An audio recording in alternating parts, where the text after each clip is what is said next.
Hello, this is Luke from Cold War Collectors, and it's been a while since I've done a video, but hopefully this video will be helpful.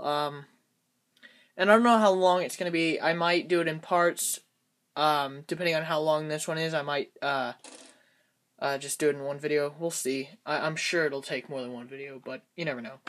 So I'm going to be talking about Alice gear. The Alice stands for all-purpose, lightweight, individual carrying equipment? Let me double check. I've got it. All-purpose, lightweight, individual carrying equipment. Yep. And it was introduced or standardized in 1973 January. I believe January. I've got it written down, but I try not to look at my notes just to make sure I can remember the stuff. But let me double check here. It's 17th of January 1973. But yeah, that's, basics. It didn't see use in Vietnam except for, as far as I'm aware, the Marines during the in 75 at the embassy in Saigon, I believe, had Alice. But otherwise, no. Now this is, like I said, going to be about Alice, but I might do one before this for M56. I don't have any M67 gear, so that's off the table unless another member wants to do that. And also, I might not be the best one to do M56 because I have I have a full set and a few spares, but, I know there's some other members that are more knowledgeable. But anyways, let's start with Alice. First of all, these are manuals. This is the 1977, and I've got an online copy of this one, so I'll post that in the description if I can find it, if the link still works, so that you guys can check this out. I've got the real book, as you see right here, but there's an online copy, which is everything in here just online, so it can be of use to some of you. And there's the Alice gear, 2 mag pouches, 1 canteen, shovel and cover. See, this book, and then this is the exact same as this. It's just an updated version. This is from 1970 or 86. Yep, 86. No, 85. But it's basically the updated version. But on here, it also talks about. Let's go on this. I just put those there to hold my place.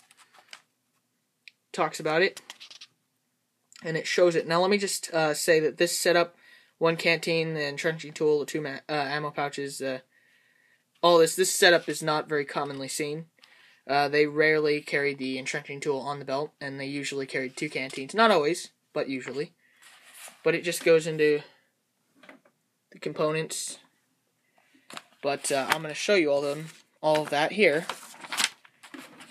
So there's that. Now we're going to start with the compass slash bandage pouch, first aid pouch. I've got quite a few of them. And then this is all my some very Soviet stuff, but this is the table I'm using to film, so just ignore that stuff. So first of all, these are all my pouches that I've got currently. I know I have a few more that I can't find, but let's talk about these first. You can't really see it, but there is a color difference. Let's see. Let's take it to.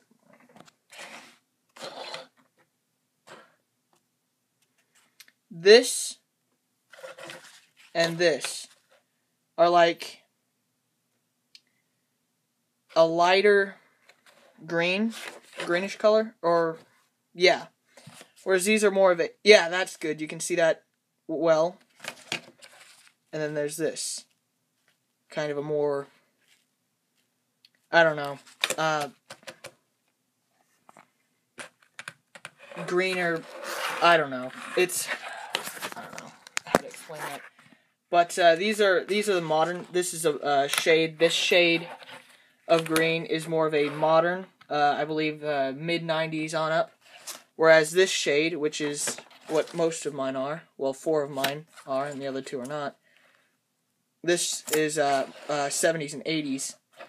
whereas these are 90s and 2000s. And you guys can tell the color difference. So, and there's also stamps, but currently this one's 2002 SPO 100, and then the 2-digit number after that will be the date. So it is 2002 dated. And this one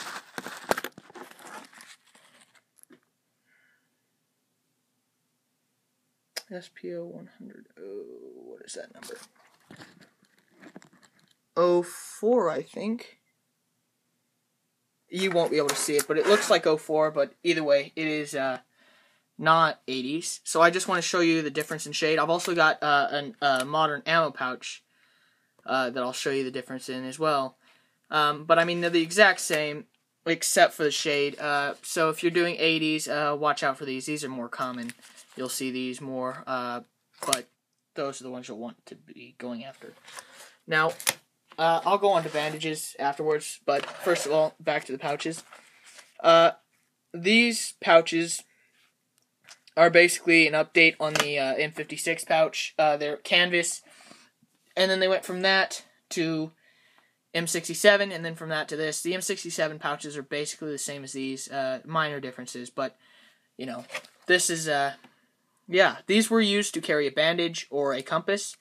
Now, they can hold 2 bandages, or they can hold a compass and a bandage, because I don't know how commonly that was done, but I do know that one guy did that. When he carried a bandage, he always carried, or when he carried his compass, he always carried an extra bandage, or bandage behind it. And usually if you have a compass, you'll have it in a separate pouch, and then you'll have another pouch with a bandage in it. Whereas if you're just regular soldier without a compass, you'll just have one of these. You won't have 2. So yeah, now let me see what's in these. I don't remember what's in. I looked at all the others, but I just took this off my harness. So it's got a bandage, and I don't know what this is. Let's see. It's 1986. It's probably why I tossed it in. I don't even remember what this is. It's okay. Some medical thing. I don't know. That's probably not accurate, and I probably will take it out. It's been a while. But the bandage is really dark to see. 1981 dated. And it has a DLA code. Instead, let's see here.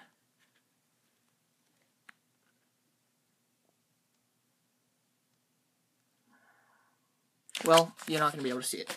But, let me show you the modern bandage to show you again.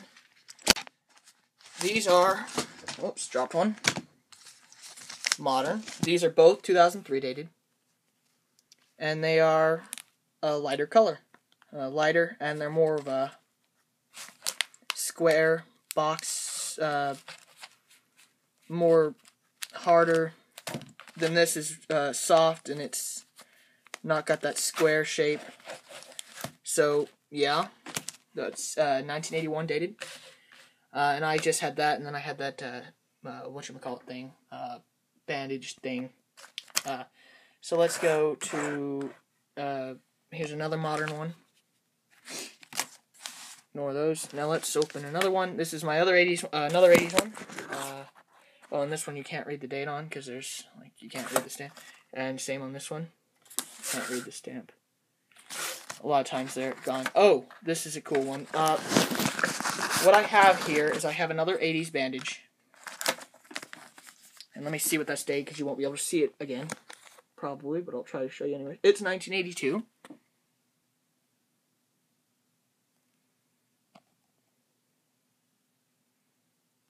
Yeah, again, not going to be able to see it. But what I had also with it are these. These are, you take these for, if you're getting ready to go into a chemical environment, or if there's possibility of using, if there's a possibility that the enemy might use a chemical weapons against you. You take one of these, see what it says, when you're ordered, every 8 hours, blah, blah, blah. These are from November 1987. I picked these up on eBay, and let me just pull that out real quick. I'm pretty sure these are empty if I remember. I'm almost certain they are. Yeah. They're empty. So there's no tablets, nothing to worry about. But these were, he said that he was a Desert Storm vet, and he carried these with him through Desert Storm. And I believe that story. I mean, obviously, I'll never know for sure if these really were in Desert Storm, but they were only given out for Desert Storm. They weren't. These were not given out very often, if ever, before Desert Storm, because they're pretty dangerous things. So I do believe that these were in Desert Storm, but I can't prove it. So they might not be. So, but yeah, apparently they're pretty uncommon, which I can imagine why. And also, they had, side effects, and they turned out to not be very, good. And obviously, in the Gulf War in, 1991, there never ended up being chemical weapons used. But, just in case they took them, because, Iraq had used them against Iran in the Iran-Iraq War. But anyways, enough about these. Why I had them in there with the bandage is because I've read from a few Desert Storm veterans that they did do that. They carried them in their bandage pouch because there was really nowhere else to put them. Other guys put them in their pockets or various other places, but the bandage pouch with the bandage seems to be the most popular place of where they'd put them. What he said, I think he said they were issued 3 sets of these, and they'd put them all 3 in there. But I can't remember off the top of my head, but I know that they did carry them in there sometimes. I have veteran accounts of them doing that, so. But, you don't need this for an impression. They're pretty hard to get, and also, like I said, they weren't really given out. But